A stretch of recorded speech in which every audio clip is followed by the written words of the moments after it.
Ali Senior Assistant to His Excellency the President, Special Duties. Chongambye omanyi tulowooza ffenna akantu wandirabe mu kitabo kyange mbadde nakiwandiise dda nti omuntu alinganga musisi tayinza kubeera ng'atambula.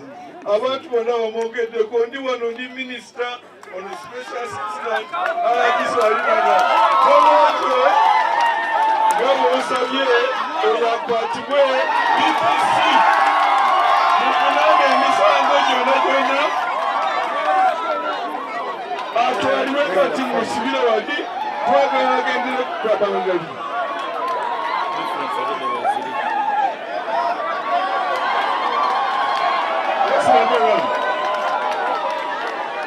Kubanga oli kaada nkumanyi tubanye ffenna ebintu bingi era nasanyuka naye nga nkubiireko kimu bwali tewanaba kujja wano.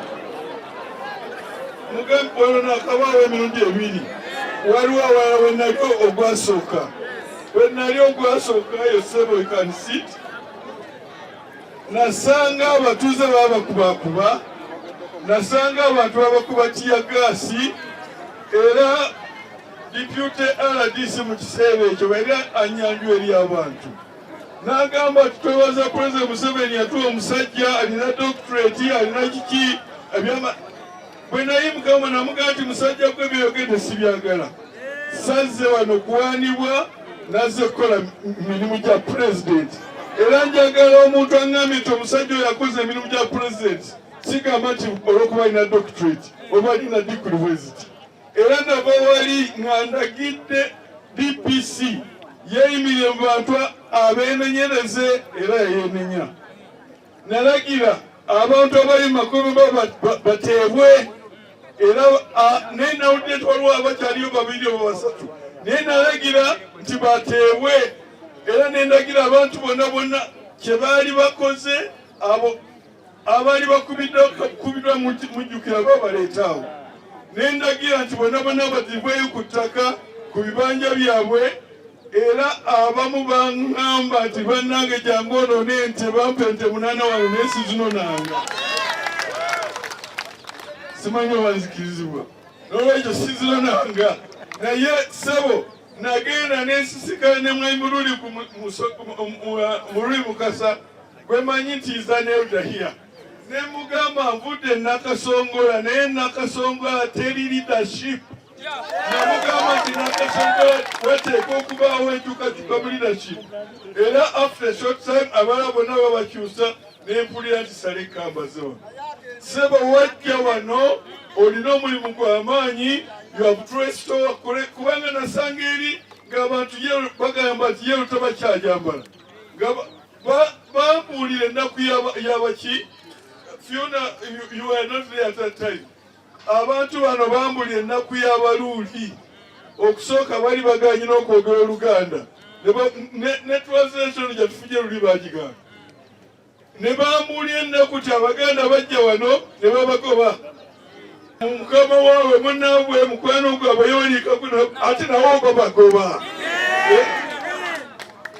ne mbakakasa ti ekyo tekikyaddayo kubeerawo. Ate bwe nakomawo era kyenjerezi zaali tezinaba kuggwa bulungi kubanga batwala deputy ne baliko omulala ne batwala DPC naye kati ttiimu eno mpya. Era Ssewo Honorable Kamba nga bwe nkumanyi eri gy'oba olwana mu bwesimbu ojja jangu ne kamera zikulabe bategere nti nkumanyi nze njogera amazima gajja kufuulawo eddembe. Honorable Kamba nga bwagambye was an MP. He's a cadre, he's a fighter. I can testify kubanga tulwanye naye era Ssewo nkubuulira mu maaso ga kamera abantu bano ebiddira nga Fiona mwage mujja kukola birungi. Manya nti oli wano kukiliininga 99% ene wagira President twagala akalulu akajja ebe 115% golera ekintu webale Joseph. Twawulira ennaku gye batugamba ne tukola ebirango. Nze kyendajja wano kutereeza amateeka. najja kunnyonnyola mateeka nabannyonnyola ne mbagamba nti mpulidde ebyakakiiko mpulidde byonna bye kakoze naye tebakoze ng'amateeka bwe galagira nabannyonnyola ne mbagamba nti pulezidenti bw'alagira directive erina force of law era nabadezze ne cases ezo muzosomere naye budde buyisi directive erina force of law kubanga bagikoze ng'asinzira mu Kawayiro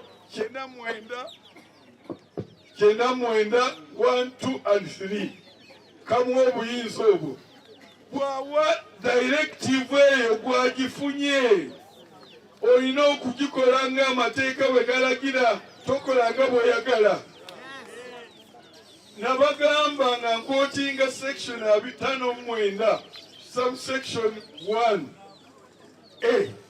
ne mbagamba nti pulezidenti bw'abanga yawa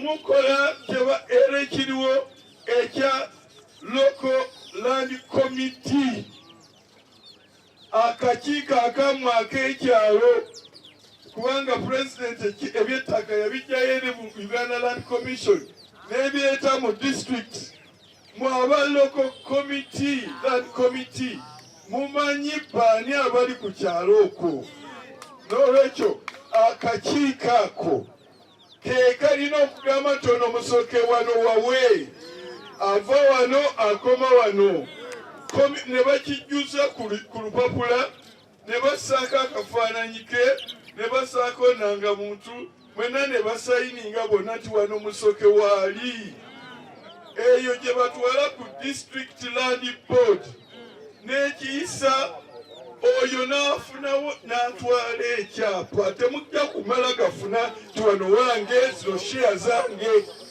pulezidenti yagamba ti abantu bwakuwa pulezidenti bwakuwa takuwa bitundu akuwa ekyapa title deed ng'ekyapa ekyo kya freehold buno obukiiko bwe nasanga wano obukiiko tebugaba ttaka tebuyinza kuwa freehold tebuyinza kuwa liisi bambagamba nti newankubadde netubifasobosa wetibigana wekyatandikira nabagamba era abajjukira luli olwasooka natambula gundi eyo forest reserve eyo nagitambula oba honorable jjukira noli lady MP amaanyi negamugwenamu neyewunya wajenzi gy'amaanyi natambula forest eyo yonna nentambula okutuuka eri emmanga yonna nga naye nga tosizijjeemu nga ne tayisi gijjeeko abantu abamu abandi abagamba nti wange okikola ky'okwogenda amataayi ng'ate oli eri mu nsiko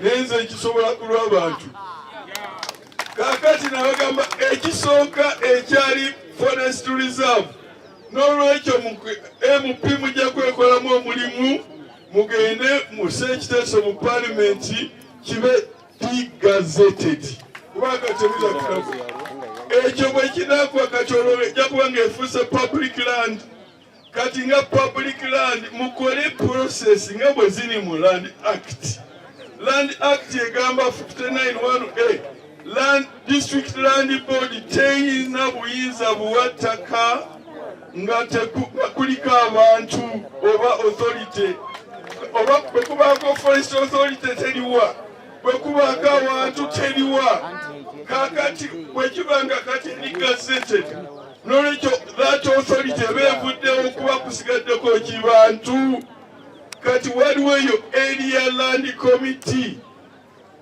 pulezidenti bw'agamba nti mbawadde kitegeeza nti process eno etandike eyitibwemu tekigamba nti kati mumale gakola bukiiko nedda amateeka gagobererwe n'olwekyo komiti eno bweba teriiwo nagamba kunako olwo nga sinava wano mugende mugikole buli kyalo kibeere ne area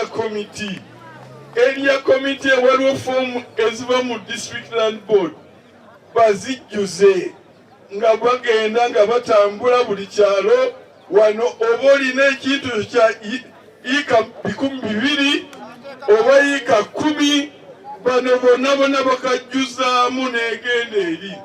Era nasaba ne Elia Ndoza nabusaba ti mubayambeko bakole ekintu ekyo.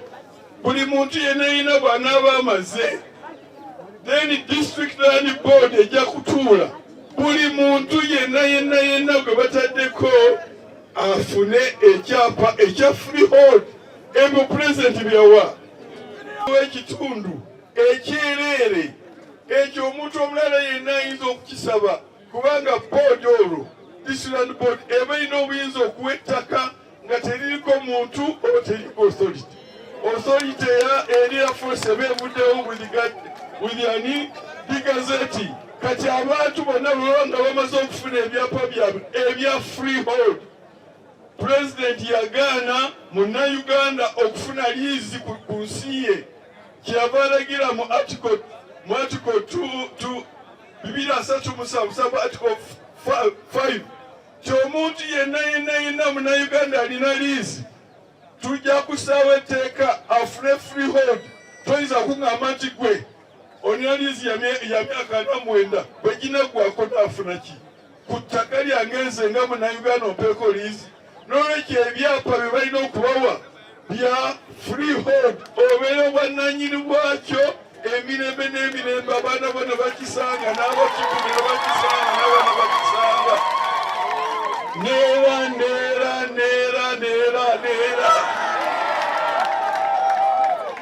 Kakati olw'ensonga eyo nzize ndeese ebintu bulungi, ndeese mbaluŋŋamizza. Nagenda okulaba ku TV nga ndaba Sister Zaka bagamba ti Minister, I think one of your leaders ndoze yali LC5 ng'agamba nti navumye Honorable Mukasa nanze nendeeta emitawaana wano laba n'ebintu byokya. Webale nnyo Fiona, you did investigation ne bagamba nti byonna byali bya bulimba. Kidda buli kye nagamba nti Nakasongola mufune abakulembeze abalungi. Minisita ayinza ate okujja wano n'abalongoosa ensonga zigende bulungi n'akissa mu mpandiike, n'ogenda ku lutembi lwa televisiyo n'ogaa nti minisita yaze n'aleeta emitawaana wano laba n'oyogera n'oŋŋamba ne senior minisita Mukasa nti nazze ne mulimbisa ebintu ebitali bituufu. Ekyo nga oli Honorable bagambye musse abantu abatuufu mu bifo. Tomwagaleeta uli ekalinga twali twakava wano nga Wednesday October 25th October 25 omwaka oguwedde bagenda ne bagamba they quoted me correctly. Bagamba bati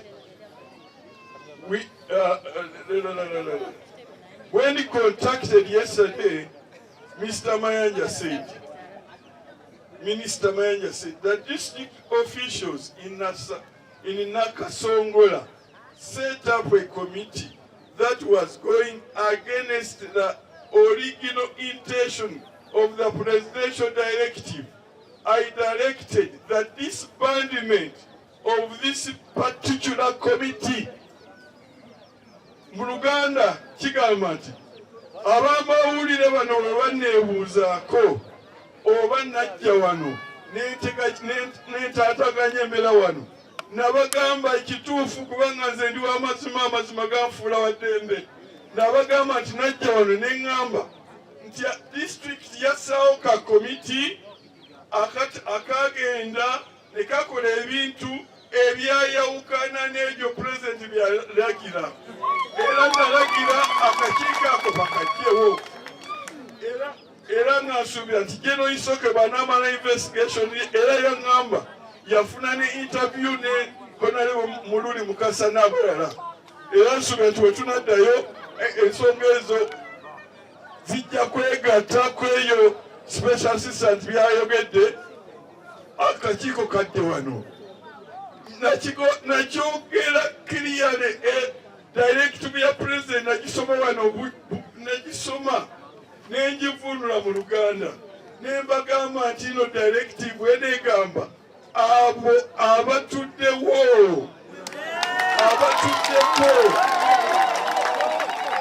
ekitegeeza nti eri engeri ya komiti bw'enejja ejja kusanga abo abatuddeko bafune ebyapa ettaka bwe liba teriweddeewo then abalala district land board erokebawo ebyapa tewali komiti pulezidenti tayinza kugaba ttaka litaliiko byapa pulezidenti tayinza kusawo kakiiko kali bweru w'amateeka ate nga najja wano n'ennuŋŋamya neewunyisa okulaba kyate wano kikyagenda